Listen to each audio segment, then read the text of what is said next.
Hello, and welcome all to Movie Hunter, the show that tracks down the quality of all sorts of movies.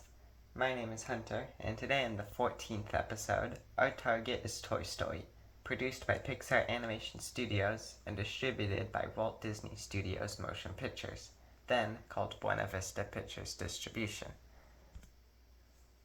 Toy Story, being the first completely computer-animated feature-length film, has a very long and interesting history. As is usually the case for such movies, I'll give the most interesting or notable things and link the Wikipedia page for further information. After taking notice of Pixar's short film called Tin Toy, Disney approached Pixar about joining them. Pixar declined, wanting to remain their own, and ended up instead striking a deal with Disney, in which Disney would fund Pixar to make a feature-length film, and in turn, Disney would retain a percentage of the profits, as well as have the rights to use Pixar's franchises to make sequels, though nothing ever came of that. The film's ambitious goals led to numerous challenges to overcome, most of which seemed to come from the movie's plot and story. When the animation was going well, it seemed as though the cause for concern for most people working on it was what the movie was actually going to be about. This led to numerous people being brought on board to give writing advice, script advice, and even just becoming screenwriters for the film. Though many changes to the story were made throughout, leading to some fascinating stories, the film released on November 22nd, 1995 and became an instant classic. This film's cultural impact cannot be overstated, as it is not only the first Pixar film, and the first in the Toy Story franchise, which would later see many sequels, spin-offs, and short films, but also this new way of making animated films would become the new normal for most major animation studios in the years to come. The film did fantastic both financially and critically, with it making $394.3 million on a budget of $30 million, which was not only above what Pixar and Disney had expected, but also above what they considered a best-case scenario. It was praised by both children and adults alike, and still gets a praise to this day.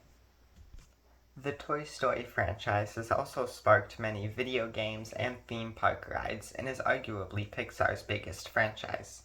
The film was directed by John Lasseter, the screenplay was by Joss Whedon, Andrew Stanton, Joel Cohan, and Alex Sokolow, and the story was by John Lasseter, Pete Docter, Andrew Stanton, and Joe Ranft. The producers were Bonnie Arnold and Ralph Guggenheim. The editors were Robert Gordon and Lee Unkrich, and the composer was Randy Newman. The cast includes Tom Hanks, Tim Allen, John Morris, Eric Von Detten, Annie Potts, Don Rickles, James Varney, Wallace Shawn, John Ratzenberger, and R. Lee Ermey. The film was nominated for 32 awards, of which it won 17 of, and in 2005, the film's cultural impact granted it access for preservation in the United States National Film Registry by the Library of Congress. The film follows a kid named Andy, or more correctly, his toys that come to life when no one is around. Andy's favorite toy, a sheriff doll named Woody, is the leader of the toys and assures the other toys that they will not be replaced by new toys that Andy gets on his birthday today. On Andy's birthday, he is given a new toy of an astronaut named Buzz Lightyear.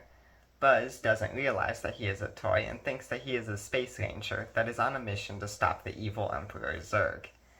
Buzz quickly becomes Andy's new favorite toy, much to the dismay of Woody.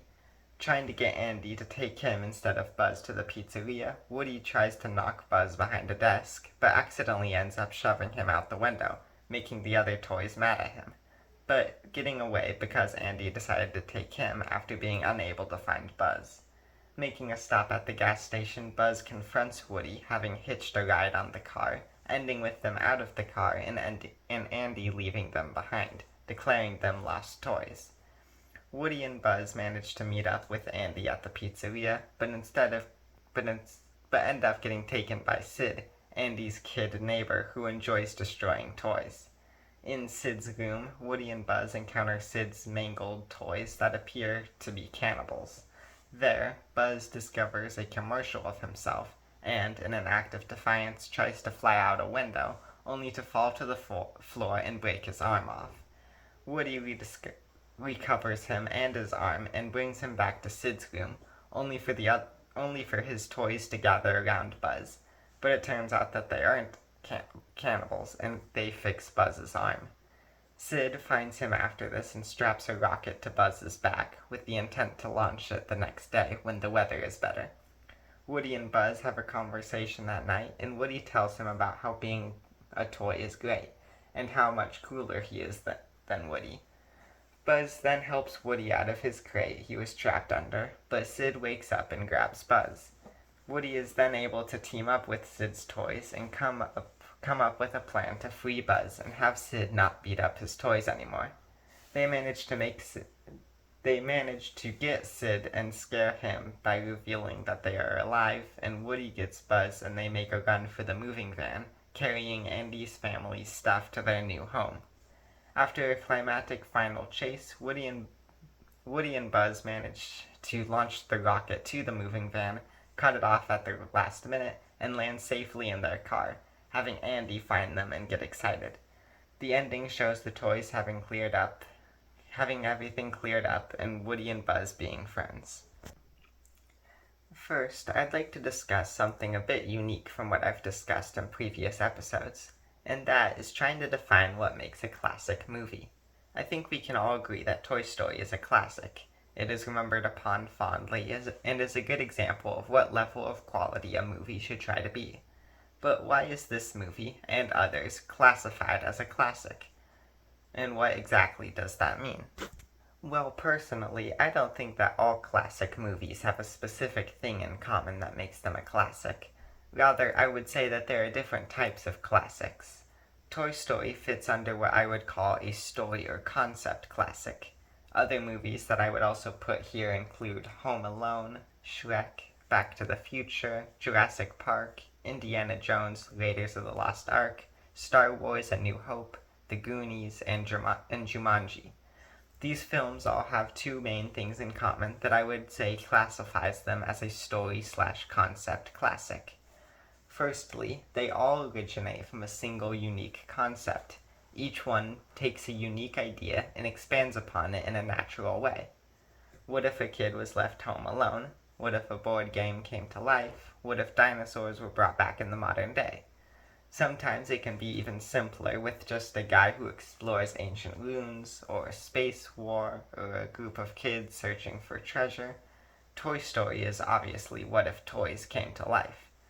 An important thing here, though, is that the concept is then expanded upon in a fun, creative, and natural way. A kid is left home alone? Well, that's a scary situation, so let's have him defend his home from robbers. Dinosaurs are brought back? Well, somebody's gonna try and make money off of that. There's our plot. Toys come to life when no one is around? Well, let's have the toys care about their owners and want attention. Secondly, the story unfolds in a natural way. Each scene flows simply and cleverly to the next scene. A story is unfolding as we watch. Plots are unveiled, developments are made, and there is a clear first, second, and third act. The concept/story is introduced and developed, the central conflict is introduced, and the conflict is resolved. I think that this type of movie can really be classified by simple yet effective and creative writing.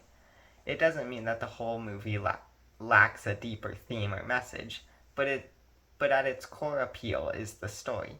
Toy Story absolutely fits under this category. It's funny, it has a unique idea, and it has a nice flowing story that progresses naturally from one scene to the next. However, let me know what you think of this, as well as other types of classics there are.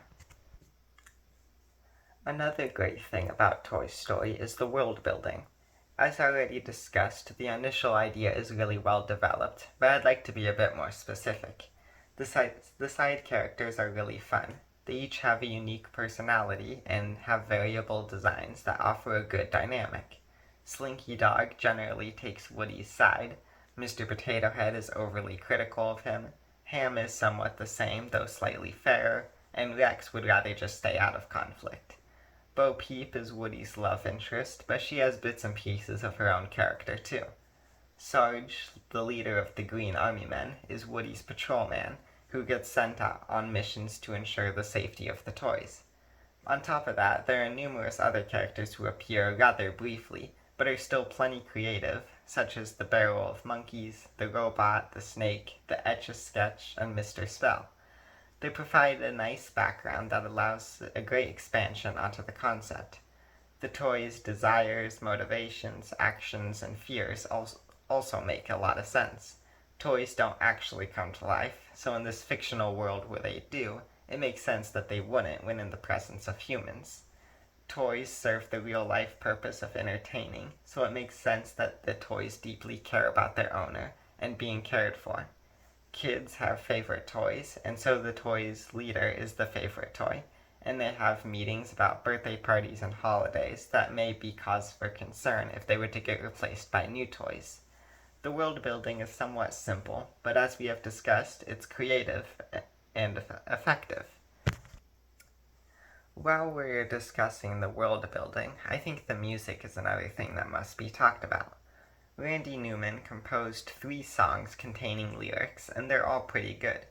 I'm not really sure how to discuss music beyond that, and I'll probably talk about other movies with songs in them eventually, so it might be nice to try something out with this film with only 3 songs.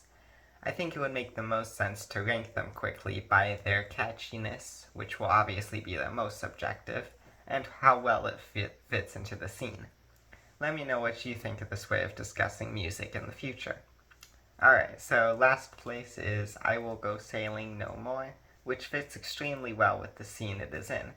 Buzz's existential crisis and the lyrics to the song go really well with the start of Buzz coming to terms with him being a toy, and then his denial by trying to fly, and the sad end result of him losing his arm. The music follows this down and up and then down again really well. Second place, Strange Things, which similarly follows its scene really well, with Woody's fright as the things around him change and Buzz becomes Andy's new favorite toy. The only reason this one is above the last is I just find it catchier. And in the most obvious first place ever, You've Got a Friend in Me. With it essentially becoming the series' theme song, it has to be first place. It's so catchy, it has great lyrics. I don't even really need to explain why it's so great. It's just iconic in every sense of the word. There are other tracks in the movie, and they're good too. But I think it's much more difficult to discuss those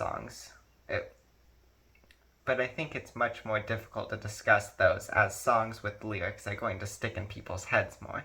But if in the future there are lyric-less songs that catch my attention in an extra special way, I'll be sure to mention them. Getting more into the themes of the movie, I'd like to discuss Woody and his character arc. The interesting thing here is that he is somewhat of a jerk and antagonistic, without being an outright villain. He reassures the toys that they will not be replaced, and insists that even if they are, the important thing is that as Andy's toys, they are there for him when he needs them. However, this comes from a rather biased perspective, as he isn't in any danger of being replaced, being the favorite toy and all. It isn't until his spot as favorite toy is taken over by Buzz Lightyear that he actually gets to practice what he preaches, and he doesn't.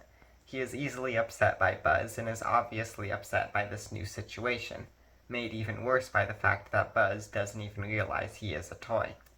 The especially interesting thing is that Woody is correct in his statements that the most important thing is being there for Andy when he needs them, and eventually comes to that conclusion again. But first, he actually needs to learn what that fully means. Towards the end of the film, when Woody is trapped and Buzz is strapped to a rocket, Woody comes to terms with his situation when trying to get Buzz to see how great being a toy is. When all hope is lost and things like being the favorite toy seem trivial, Woody tells Buzz the importance of a toy, and he confesses that he could never compare to a toy like Buzz. When Buzz comes to help him out of the crate, Woody realizes that he isn't unimportant now. He just needs to follow his own advice and be there for Andy when he needs him. Without his biases in the way, he befriends Buzz and they help each other escape back to Andy's. When they get back to Andy, he is excited to see both of them, and Woody resumes his position as a favorite toy. While this may seem like a strange backtrack in Woody's arc, I don't think it is. He has now learned his lesson, and because of that, he is kinder to everyone, and he truly understands what he means when he is talking about being a toy. Buzz Lightyear also has a character arc in the film that I'd like to discuss, though I had to cover Woody's first because Buzz's arc kind of expands off of Woody's. Buzz's problem is quite obvious. He doesn't realize that he is a toy. When he learns that he is not a toy, he goes through a bit of a depression. His life has all been a lie, and so as anyone would in that situation, he kind of loses it. However, Woody is able to pull him back to reality. When Woody teaches Buzz about the importance of being a toy and sees how much it matters to Woody, Buzz is given a new purpose. His friendship with Woody is really what people like about their dynamic. They start as enemies, with Buzz taking Woody's spot, and we've discussed what that led to. And for Buzz, Woody was the person most adamant about openly insulting his role as a space ranger, thinking it to be a personal attack rather than a reality check. Although in all fairness, the way Woody was doing it, it was intended to be insulting.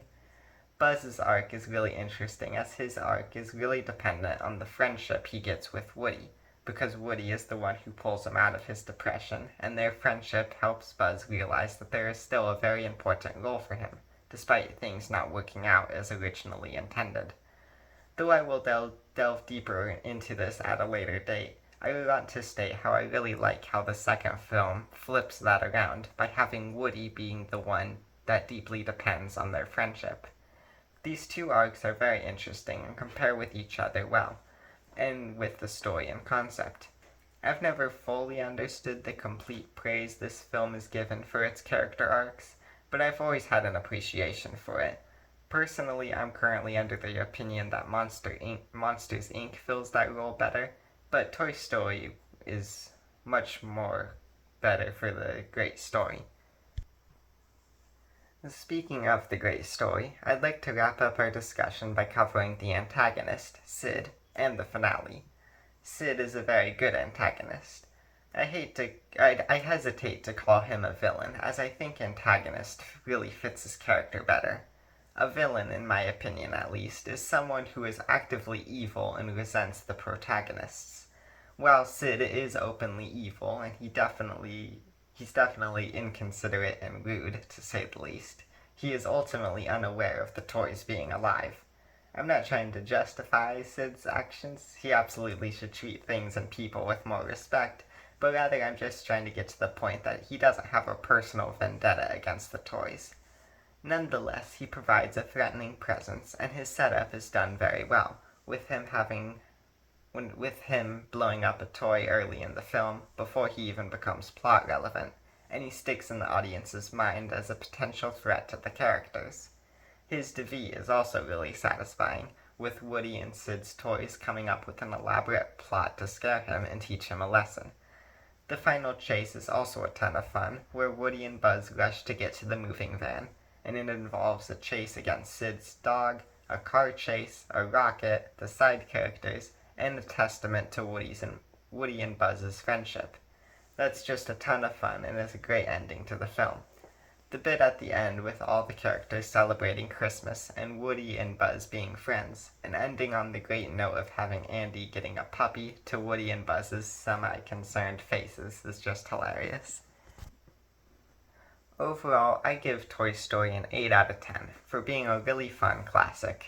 It provides great jokes, a great story, great character moments, nice themes, and the fact that this is the first fully computer animated film is just a nice historical cherry on top. Such a fun time through and through. I'd say it is easily the weakest of the original trilogy, but this film is such a great beginning to it, and I'm so glad that they decided to make more. And I couldn't imagine what Toy Story would mean today if it didn't continue. I'm also extremely excited to talk about those sequels, but that is for another time. Welp, That's all, folks. I hope you enjoyed, and feel free to share any opinions you had on the movie. A new episode releases each week, so stay tuned to see which film I cover next. And in case I don't see you, good afternoon, good evening, and good night.